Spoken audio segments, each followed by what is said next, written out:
สบายดีท่านผู้ชมที่เคารพสบายดีท่านผู้ชมที่เคารพขอต้อนรับประธานเข้าสู่การรายงานสดข่าวภาคค่ำจากห้องข่าวโทรภาพแห่งชาติลาว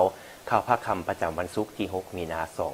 2026นำเสนอข่าวภาคนี้โดยข้าพเจ้าสุทธิเกียรติทวีสุขพร้อมด้วยสุริวัลย์ พลเยี่ยมและล่ำภาษามือติงลิงจันทวงศ์ไสท่านผู้ชมที่เคารพข่าวภาคนี้ทำอิฐไปติดตามข่าวจากทางท้องถิ่นไปเริ่มที่กองประชุมครบคณะบริหารงานสหพันธ์แม่หญิงแขวงบริคำไซครั้งที่2สมัยที่8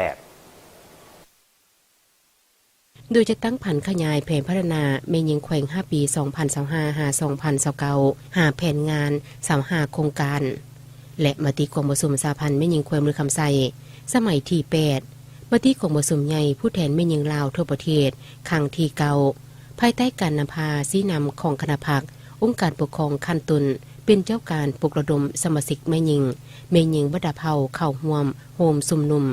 สุ่มถ่ายทอดเฉลิมฉลองวันสร้างตังสาพันธ์แม่หญิงลาวครบรอบ70 ปีจัดพิธีประดับกระดาษเหล่ามูลเสือประวัติศาสตร์และเผยแพร่มูลเสือวัฒนธรรมศูนย์ทอนโพธของสหายทองลุ่นศรีสุฤทธิ์ประธานประเทศแห่งสาธารณรัฐประชาธิปไตยประชาชนลาว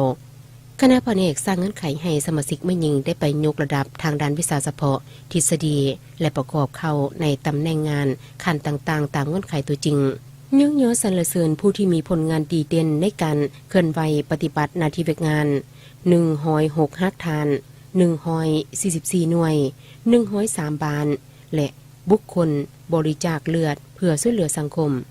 สมาคมนักธุรกิจแม่หญิงแขวงบริคำไซได้รับรางวัลนักธุรกิจชั้นนำดีเด่น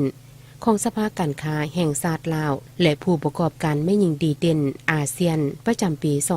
2025ที่ราชอาณาจักรกัมพูชา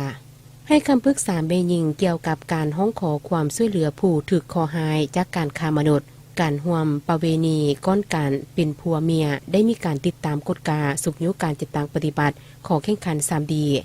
บรรดาฮักฐานหน่วยและบ้านเข้าร่วมลงสุกยุติดตามเวียกงานโภชนาการตัวแบบอยู่ขั้นเมืองและได้รับถุงใส่ 3D จากศูนย์กลางสหพันธ์แม่หญิงลาว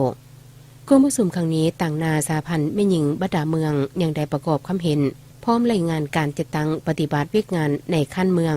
โดยยกให้เห็นลายเวียกงานที่ผลเด่นและบทเรียนที่ทดถอนได้ต่อกับผลงานที่สหพันธ์แม่หญิงเมืองที่ญาติมาได้นั้นท่านบรรเลือนปุ้ยไมนีกรรมการคณะประจำภาคแขวงตั้งหน้าให้คณะบริหารงานภาคแขวงบริคำไซ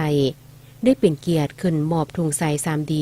ของศูนย์กลางสหพันธ์แม่หญิงลาวให้สหพันธ์แม่หญิงเมืองปักสันเมืองปักกระดิ่งเมืองบริคัน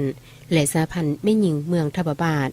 มอบมายั่งยืนรักษานามยศทุ่งไซ3Dให้สหพันธ์แม่หญิงเมืองคำเกิดเมืองเวียงทองและเมืองไซจำพรอย่างสมเกียรติ